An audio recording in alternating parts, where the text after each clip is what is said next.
네, 안녕하세요. 선박 종합 설계 14주차 수업이고요.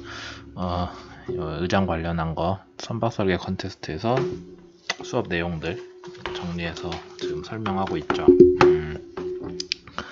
네, 의장 설계고 다만 이제 여기서 다루는 의장은 우리가 그냥 의장수 계산해 가지고 뭐였죠? 우리가 의장수 계산해서 앵커 계산하고 그런 것보다 좀 더 멀리 나간 의장이에요. 사실 배 껍데기 말고 배에 들어가는 모든 장비들 이게 다 의장에 들어가기 때문에 그런 것들을 소개를 하고 있습니다. 그래서 여러분들 수업 저기 컨테스트나 아니면은 과제 관련한 것보다 좀 더 세세한 내용들이니까 전체적으로 들어볼 만하겠죠.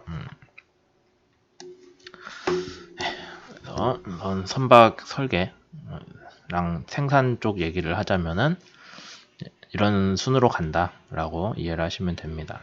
그래서 초기 설계까지 아마 여러분들이 지금 하고 있는 거는 사실 거의 초기 설계고 상세 설계 일부 하고 있는 거겠죠.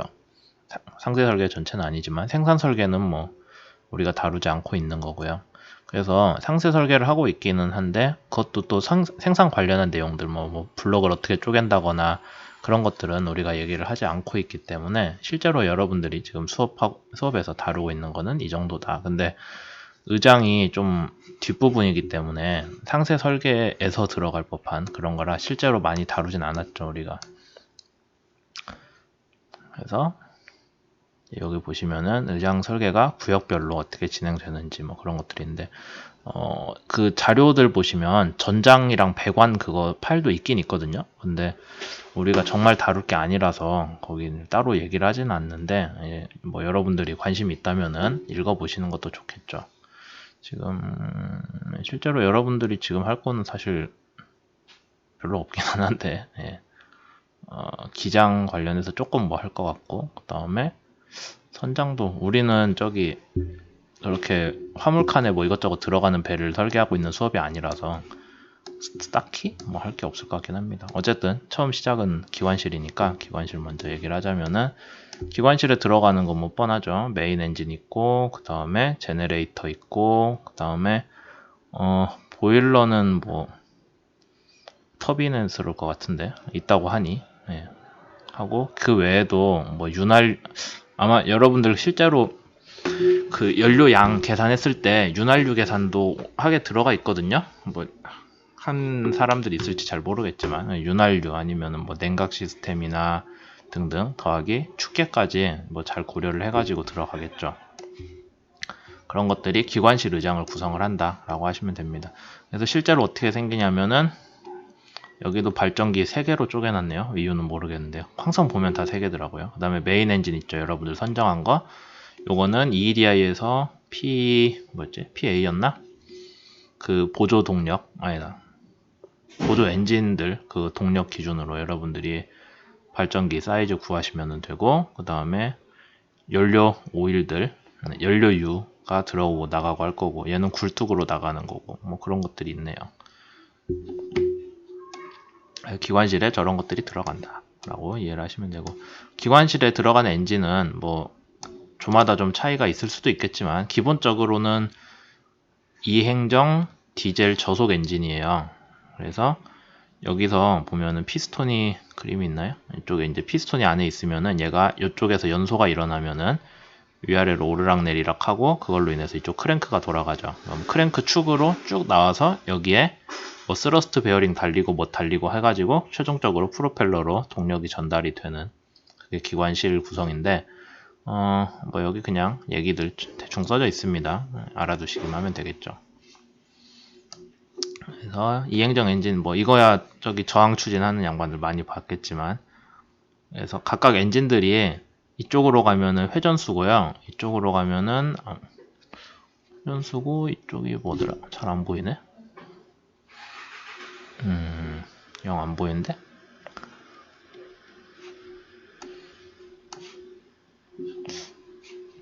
여기 그 엔진 카탈로그에 보면은 비슷한 그림이 있긴 한데 어쨌든 엔진 회전수랑 그 다음에 원래는 우리가 요구하는 게 동력이다. 여기가 동력이겠네요. 그래서 낮은 회전수에서 큰 동력들 나오는 엔진들 많이 있었죠. 그 다음에 뭐 빠른 회전수에서 동력들 좀 낮은 것들이 있었고, 그래서 그런 것들이 뭐 이런 식으로 제공할 수 있는 엔진 스펙 범위가 나타나 있었죠. 그럼 우리가 그 중에서 저항 추진 해석을 해서 적당한 엔진을 하나 고르는 거였고요. 그래서 엔진을 고른다. 그 다음에 발전기, 배 안에 자동차 같으면은 엔진에 돌려갖고 걔로 바로 발전기 하나, 주엔진에서 발전기 달려 있거든요. 근데 배는 전기 좀 만들겠다고 항상 주엔진을 돌릴 수가 없어요. 왜냐면 주엔진을 돌리면 프로펠러가 같이 돌기 때문에 큰일 나죠. 정지해 있고 싶은데 앞으로 가야 되잖아요. 그래서 발전기용 엔진을 따로 구비를 하고, 그거는 대개 사행정 디젤로 한다 라고 되어 있고, 통상 선어대가 설치되니까 여러분들도 설계된 그 보조 동력 값에 대응할 수 있는 엔진들을 이제 구성을 하면 되겠죠. 보일러인데, 꼭 그 터빈 아니더라도 그냥 이것저런 이유로 쓰는 스팀을 만드는 장치다라고 되어 있네요. 그리고 스팀으로 굴러가는 터빈 같은 배들은 뭐 거기에 대한 증기를 추가로 만들어야 된다라고 되어 있고요. 딱히 뭐 거기에 대한 기준 같은 게 없어서 여러분들 그냥 일반적인 엔진실 설계하는데 들어가는 무게에 자동으로 포함되어 있다고 보시면 됩니다. 왜 이러지? 그 다음에 이거는 뭐 그 배기가스가 나가고 있을 때, 여기서 메인 엔진에서 배기가스가 나가고 있을 때 안에 열 교환기가 들어가 가지고 걔로 배기가스, 우리가 폐열이라고 하거든요. 걔를 회수해서 폐열을 회수해 가지고 이제 뭐 다시 스팀을 만들고 하는 게 굴뚝 나갈 때 들어간다 라고 되어 있죠. 그거 말고 기관실에 연료 공급 시스템도 들어가는데, 그 배에서 사용하는 연료가 되게 이제 저질이라서 보면 잘 흐르질 않거든요. 우리가 저기 주유소에서 사는 휘발유나 경유랑 많이 달라요. 그래서 걔보다 훨씬 끈적끈적하고 흐르질 않으니까 걔를 뭐 가열해가지고 뭐 어떻게 쓸 수 있게 그런 것들 하는 시스템들이 추가로 들어간다라는 얘기가 있는 거죠. 근데 이런 것들 하나하나가 물론 되게 중요한 장비들이긴 한데, 여러분들이 설계하는 입장에서, 지금 우리 과제에서 설계하는 입장에서 저거 하나하나를 다 선정하진 않죠. 그냥 전체 기관실에 들어가는 무게 통으로 계산을 하고 있고요. 뭐 이거는 밸브 같은 거 구성도인데 여러분들이 여기서 보실 필요는 없을 것 같습니다. 이거는 윤활유거든요. 루브리케이션 오일이라고 해서 윤활유 시스템도 들어는 가죠. 그러면은 뭐 엔진 자체 아니면은 축계, 그런데 윤활유가 들어가서 뭐 열도 안 나게, 마찰을 적게 해주고 열도 안 나게 하고 뭐 등등 유지 보수를 해줄 수 있게 하는 시스템들도 당연히 들어가야겠죠. 자동차나 뭐 그런 데도 오일이 들어가니까.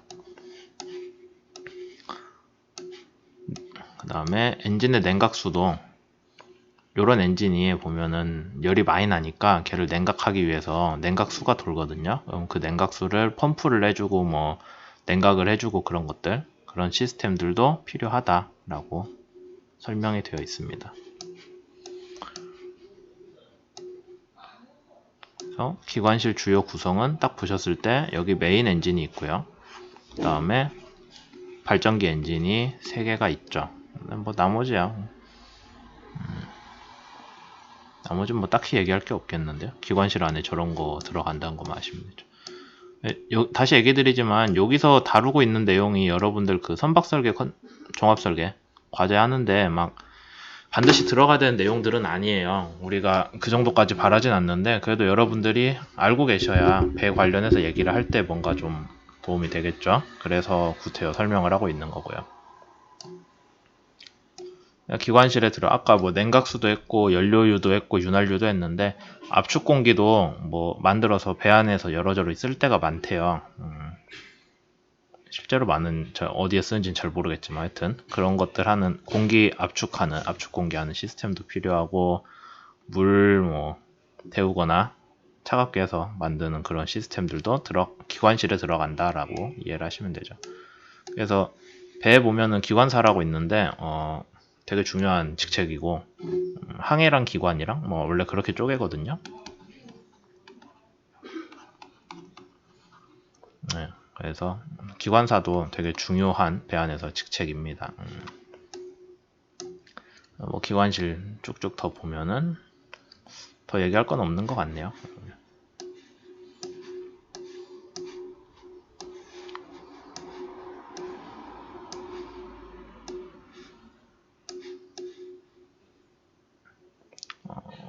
네. 이제 여러분들이 실제 설계할 때는 관심의 대상이 아니기는 한데 이제 여기 보시면은 그거예요. 내부 공기 순환 관련한 거거든요. 기관실 안에서. 그러니까 우선 요건 그래도 좀 설명할게요. 여러분들도 배 단면 기관실 배치를 만약에 제대로 한다고 하면은 이런 식으로 배치가 나와야 될 거예요.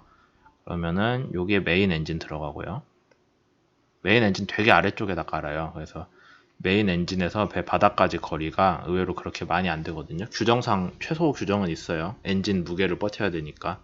근데 그거 말고는 최대한 낮게 깔고 그 위에 뭐 열 교환기 같은 거 그런 거 들어가고요.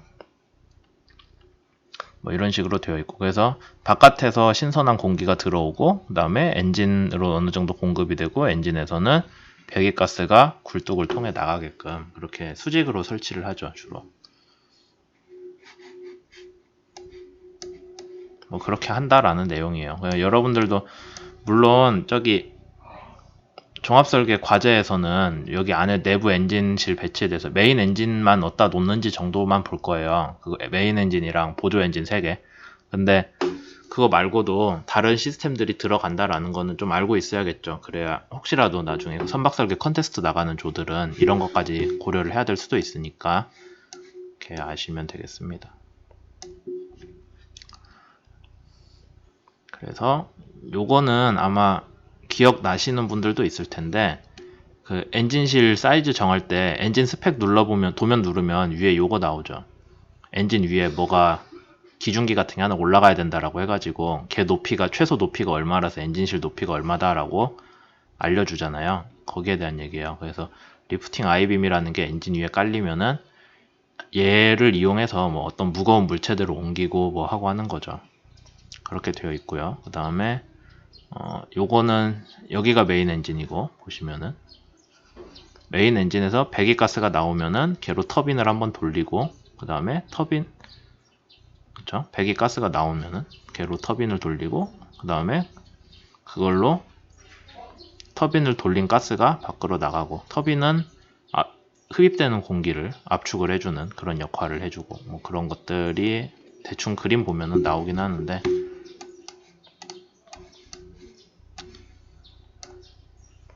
그렇게 돼 있고요. 그 다음에 그 외에도 기관실에 그냥 엔진만 덩그러니 있는 게 아니라 작업 공간들이 필요하거든요. 그래서 여기 보시면 이제 작업 공간들이죠. 그 다음에 뭐 보관 창고들 그런 것들도 같이 고려를 해줘야 된다 배 안에. 그러니까 배 안에 공작실이 있다라고 이해를 하시면 돼요. 거기에 대한 공간들도 어디에 있긴 있어야겠죠. 그럼 이제 여기를 보시면은 좀 중요한 부분인데 축계가 어떻게 배치될지도 원래 이런 식으로 나와요. 그럼 여기가 프로펠러잖아요. 날개가 뒤로 휘었으니까 레이크가 있다고 보면 되겠고 그 다음에 축이 쭉 나와서 이쪽에 베어링들이 걸려 있죠. 축을 지지하는 베어링들이 걸려 있고 그 다음에 아마 이쪽에 더 가면 엔진이 크게 있을 거예요. 여러분들이 이런 식으로 배치를 해야 되는 거죠. 그래서 엔진의 크랭크 축이 프로펠러 축이랑 정확히 만나게끔 배치를 해줘야 정상이겠죠.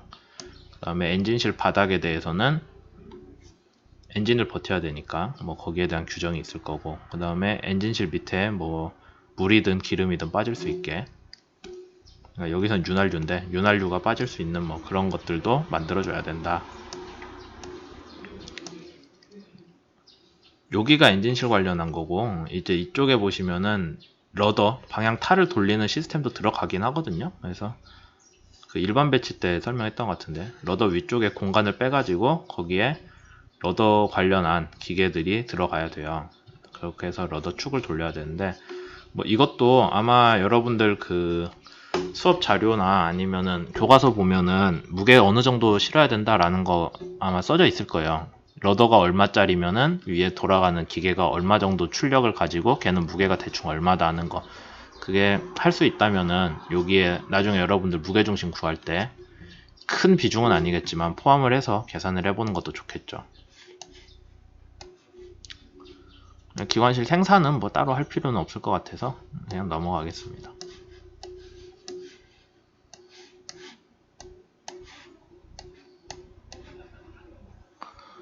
배기 가스 관련해서 뭐 우리가 확인을 해줘야 되는 게 EEDI에서는 CO2를 다루잖아요. 근데 그거 말고 질소산화물 배출이나 황산화물 배출인데, 질소산화물 배출은 그 우리 엔진 스펙에 보면은 저거 맞추기 위해 뭐뭐가 들어간다라는 게 써져 있을 거예요.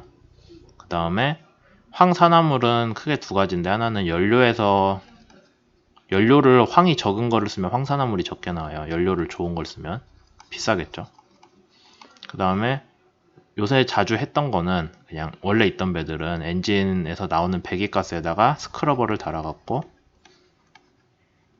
스크러버를 달아서 황산화물을 이렇게 포집을 해서 회수를 하는 그런 기계들이 들어갔죠. 그래서 엔진에서 이렇게 굴뚝으로 나가면은 여기 중간에다가 스크러버를 달아가지고 황산화물을 얘가 다시 못 나가게 그렇게 막아주는 것들이 있고, 왜 이거를 하냐면은 황산화물이 배출이 제한되는 구역들이 지금 주요 국가들 연안에 많이 생겼어요. 그래서 뭐 북유럽 같으면은 우리나라 해안에서는 황산화물 배출이 얼마 이하가 되어야 된다라고 딱 잘라놨거든요. 규정을 해놨으면은 황산화물을 줄이기 위해 뭔가 그걸 하긴 해야겠죠. 대처를. 그것 때문에 잠깐 스크러버 관련한 것들이 기술이 많이 발달을 했어요. 뭐 황산화물은 그렇다고 하는데 얘네들은 어떻게 하냐. 이 질소산화물을 주로 하기 위해서는 여기 보시면 EGR이라고 하는 게 저기 자동차에도 들어가는 건데, 배기가스를 다시 재순환을 해가지고 질소산화물이 발생할 수 있는 그 연소 상황을 좀 막는 거거든요. 그런 시스템인데, 그래서 EGR을 집어 넣어가지고 배기가스를 재순환을 하는 거예요. 그 연료 원래 배에 배기가스를 다시 흡입으로 어느 정도를 집어 넣어줘요. 그렇게 해가지고 질소산화물의 발생을 좀 막는 게 EGR이고, 그거는 지금 자동차에서도 쓰이긴 하는데, 그러니까 연소 과정 자체를 좀 어떻게 조절을 하는 거고, 배기가스에 대해서 후처리를 해주는 것들도 있거든요. 그게 SCR이라는 게 있는데, 그러니까 촉매를 넣어가지고 그 질소산화물들을 이렇게 잡아내는 건데, 여기에 들어가는 게 요소수라고 해가지고 요새 주유소 가면은 팔고 있거든요. 아니면 디젤차 보면은 연료 넣는데 옆에 구멍이 쬐깐하게 파란색으로 있어요. 그 뚜껑이, 거기가 요소수 넣는 건데 자동차에서도 많이 쓰고 있어요. 그래서 그런 것들을 하고 있다. 아니면은 이쪽 연소를 할 때 거기에다가 물을 집어넣어 가지고, 웨트 테크놀로지니까 집어넣어 가지고 뭐 또 연소 조건을 컨트롤을 하는 EGR 같이 그런 시스템들도 쓰고 있습니다. 근데 배에서는 뭐 쓰는지 정확히는 뭐 그 여러분들이 저기 배 카탈로그 보면 알겠지만은, 일반적인 자동차에서는 EGR, SCR 정도는 계속 쓰고 있어요. 이거 말고 배기가스 중에 분진도 있기는 한데 여기서는 그거는 따로 얘기를 안 했네요. 자동차는 분진도 되게 중요하거든요. 미세먼지들. 디젤차를 운전을 하면은 엔진에서 미세먼지가 많이 나와서 그거를 뭐 태운다거나 아니면 어떻게 막는다거나 하는 것들에 대한 그런 것들 연구도 많이 하고 있어요. 그래서 EGR이 뭔지 설명이 되어 있는데, 설명을 해야 되나? 그래서 배기가스를 연소실에다가 다시 집어넣는 게 EGR의 핵심이에요.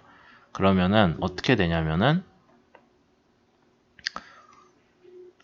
공기 중에 일부가 CO2로 대체됐기 때문에 CO2가 열 용량이 더 커요. 그래서 여기서 연료를 연소를 했을 경우에 원래는 뭐 몇 도까지 올라갈 한 600도라고 칩시다. 진짜인지 모르지만 600도까지 올라갈 텐데, 거기에 열 용량이 큰 CO2가 들어가니까 온도를 좀 줄여줘요. 뭐 한 500도 정도?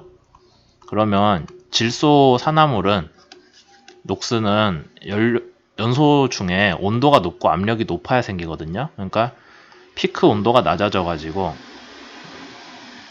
조금 이 질소 산화물의 발생을 줄이는 그런 역할을 합니다. 뭐 그런 얘기들 써져 있네요.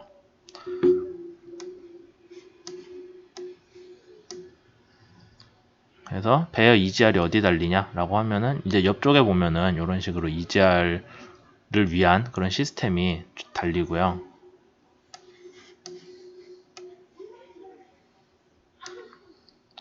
뭐 EGR 배치 같은 거는 딱히 다룰 건 아닌 것 같네요.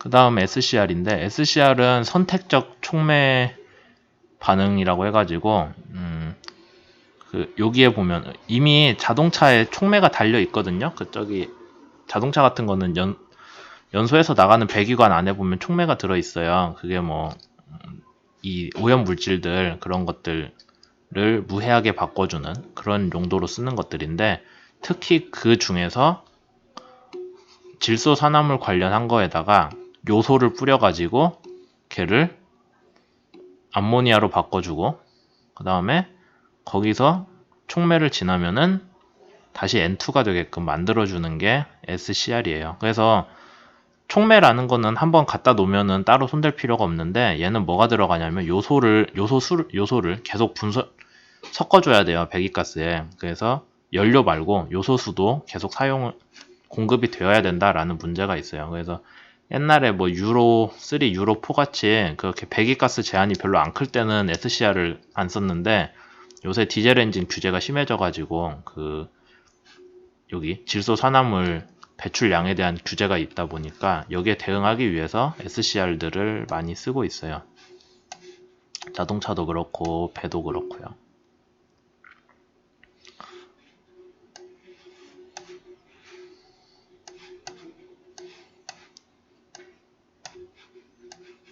그 다음에 넘어가면은 황산화물을 줄이기 위해서 이미 배기가스에 황산화물이 들어있을 때 걔를 줄이기 위해 쓰는 게 스크러버라고 했죠. 그래서 스크러버들 얘기도 여기 나와 있습니다.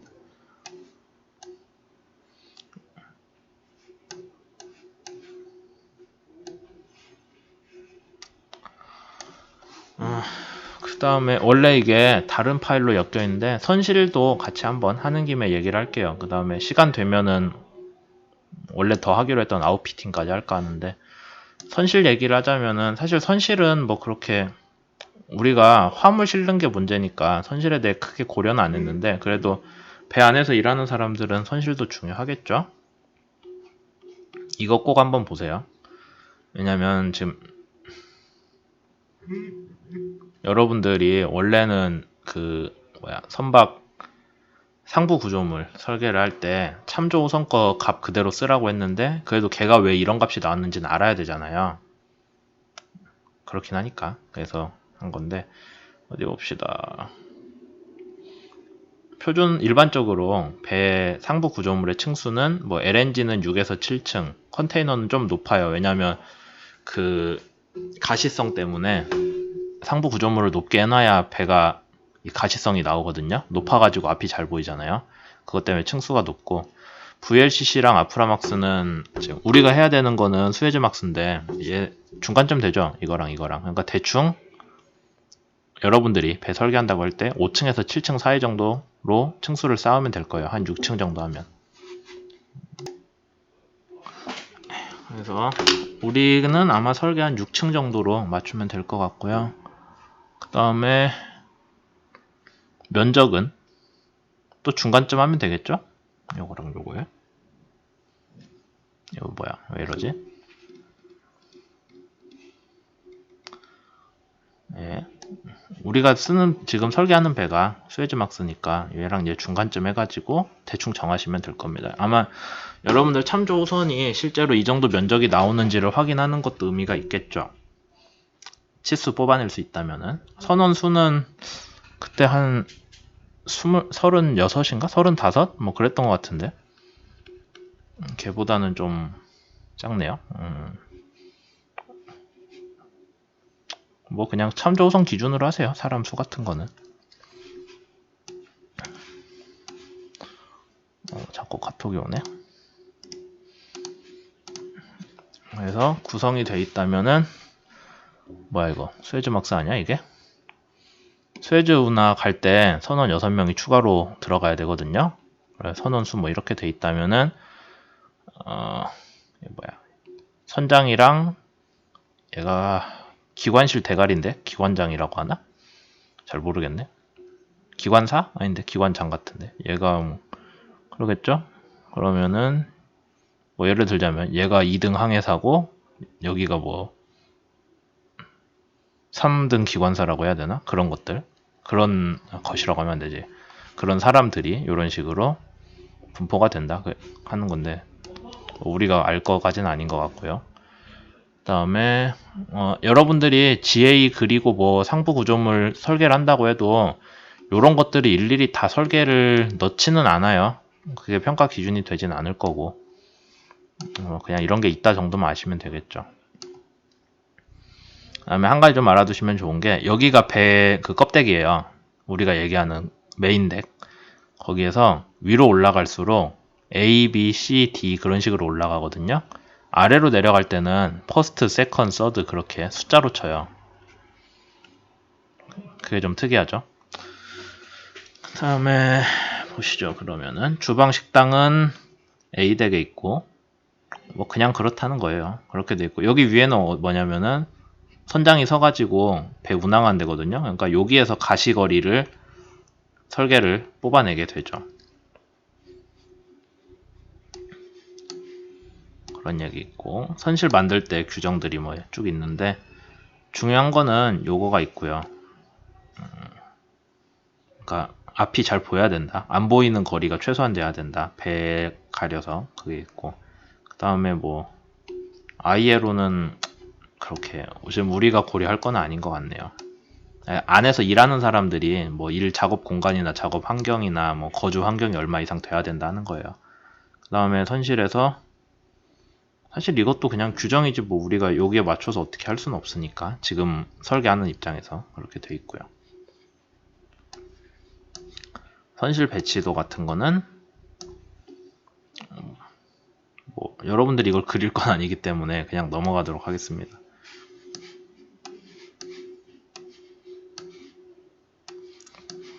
쭉쭉 넘어가시죠. 원래 중요한 부분이 아니라서 여기는. 그래서 선실을 만들 때 뭐가 필요하냐면은 구조적으로 들어갈 애들이 필요하고요. 거기 안에 그냥 들어가는 것들이 있고 그 다음에 H박은 그 뭐 환기 그런 것들이거든요. 그러니까 환기, 에어 우리가 공조라고 많이 쓰는 건데 에어컨, 히터, 뭐 환기 그런 것들이 히터 들어가는 시스템이 필요하고 배관도 필요하겠죠. 뭐 물이 들어오고 나가고 화장실 쓰고 하는 것들 아니면은 소화 장비들 그런 것들까지 해서 선실을 구성을 한다라고 써져 있네요. 뭐 별로 할 얘기가 없는데 이런 거는 그래서 배에 들어가는 문짝이 제일 바깥 문짝은 항상 물이 새지 않게 하는 방수 문짝이 돼야 되고 그 다음에 안쪽 문은 뭐 상관없겠죠. 그런 게 있고 그 다음에 파도가 들이쳐도 괜찮게 해야 되는 휠하우스 윈도우가 시야가 그 가시성 규정 때문에 최대한 보장돼야 돼서 딴 데는 창이 작더라도 휠하우스는 창이 커야겠죠. 뭐 그런 것들 있습니다.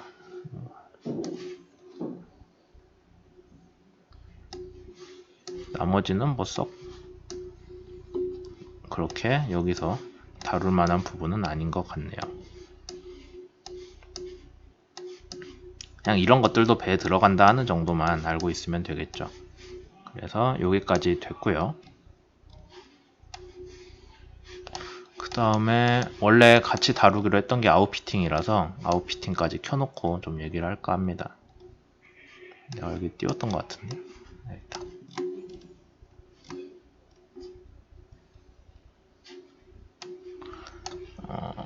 다만 아웃피팅에 대해서 여러분들이 좀 알아두셔야 되는 게 여기서 다룬 아웃피팅은 주로 컨테이너선 아웃피팅이에요. 그러니까 컨테이너를 어떻게 해야 고정을 할지, 그 다음에 뭐 싣고 내릴 때 어떤 장비들이 들어갈지, 거기에 대한 얘기라서 제일 위에 게 그런 거죠. 그 다음에 밑에 보면은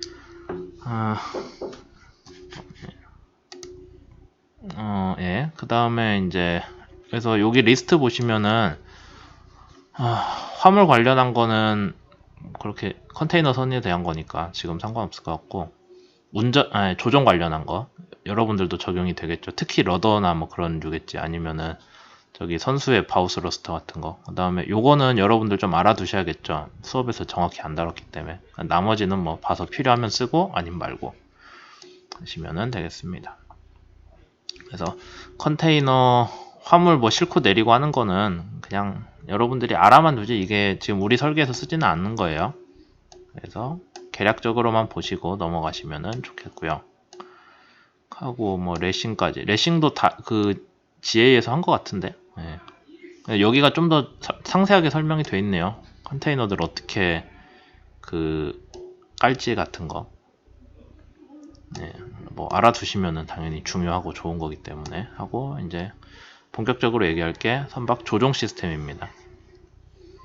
조종 시스템은 크게 배 뒤에 있는 러더하고 선수 쪽에 달려있는 뭐 바우스 러스터 그런 것들 위주겠죠. 그럼 제일 중요한 게 러더니까 항상 프로펠러 뒤에 붙는 게 러더예요.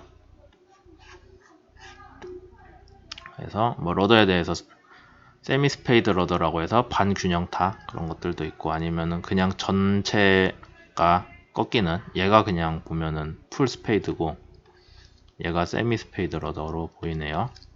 근데 방향타를 뭐 결정하는 게 중요하고, 그 다음에 너무 크지 않거나 너무 비싸지 않은 방향타를 적절히 선택하는 게 중요하겠죠. 그 다음에 방향타를 어떻게 꺾냐인데, 여기 이렇게 생겼거든요. 스티어링이요. 방향타가 어떻게 생겼냐면은 여기 양쪽에 보면은 이쪽으로 좌우로 움직일 수 있게 되어 있는 시스템이 있고요. 거기에 뭔가 이렇게 축이 걸려요.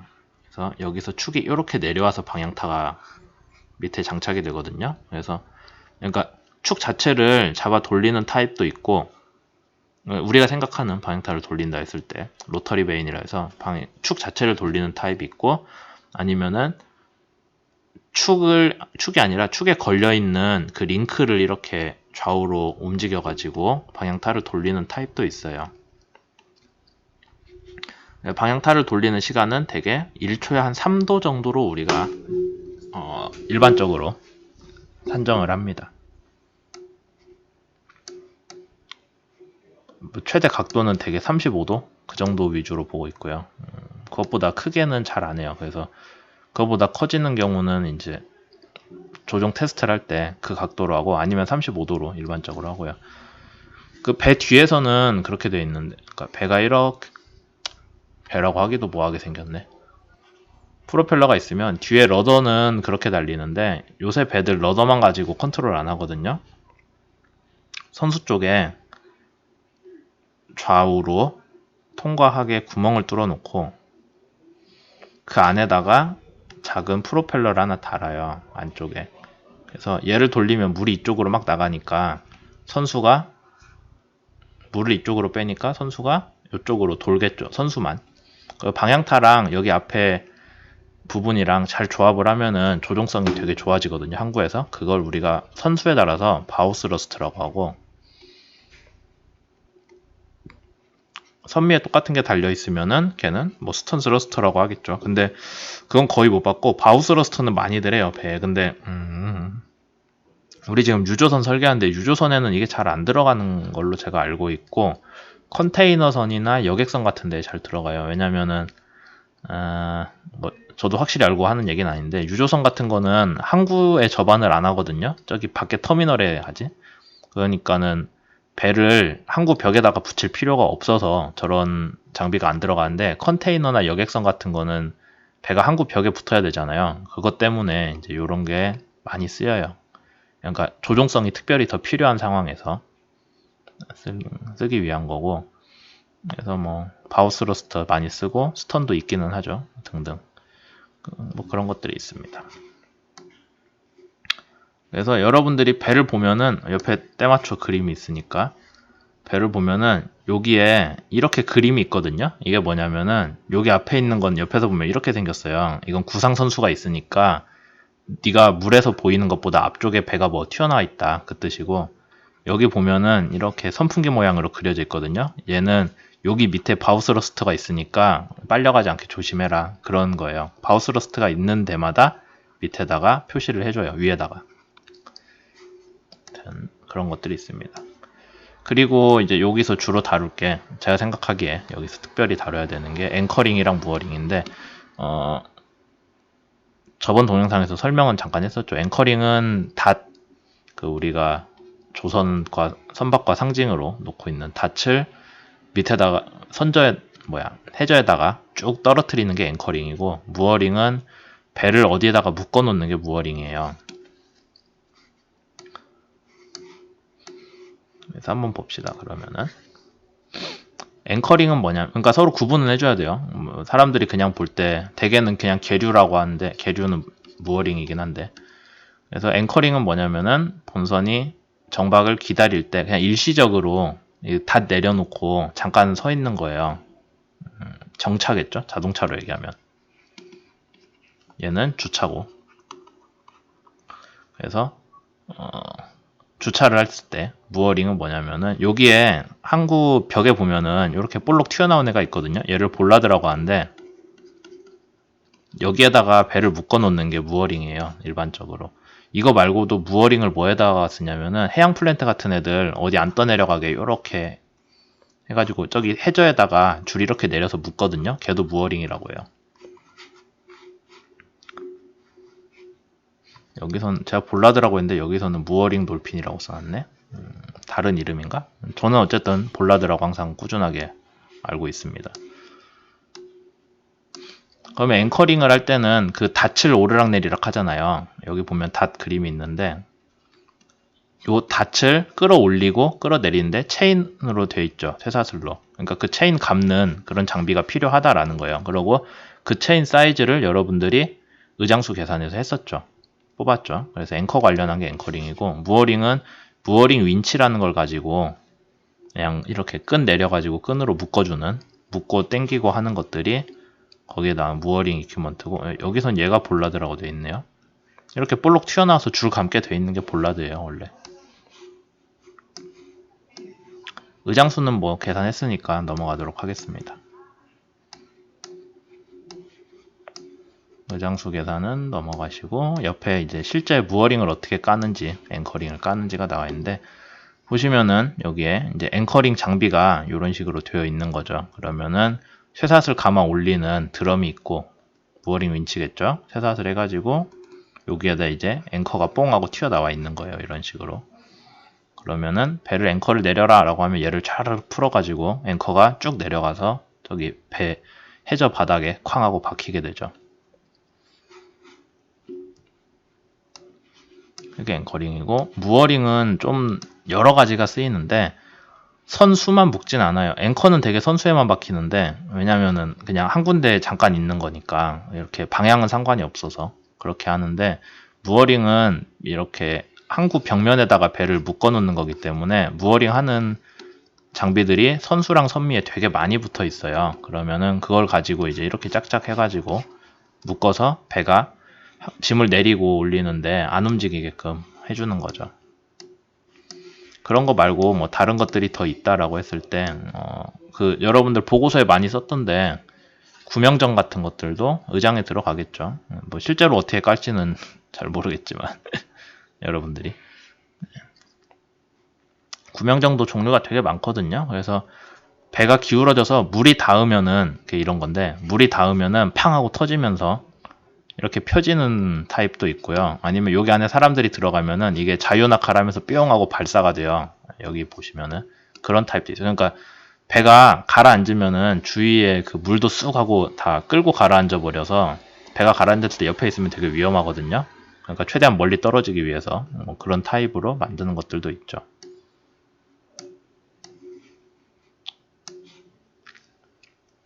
뭐 이런 거 크레인 같은 것도 올라간다고는 하는데, 유조선에 보면은 배치는 하는데 그거를 막 중요하게 여기진 않죠. 지금 우리 설계에서. 그 다음에 사람이 왔다 갔다 할 수 있게 배 안에서. 근데 왔다 갔다 하기는 하는데 이렇게 파도 넘고 뭐하고 할 때 좀 위험하니까 선체 안쪽에도 만들고 뭐 선체 바깥도 당연히 작업을 하기 위해 만든다 하는 것들 해서 감사합니다가 됐네요.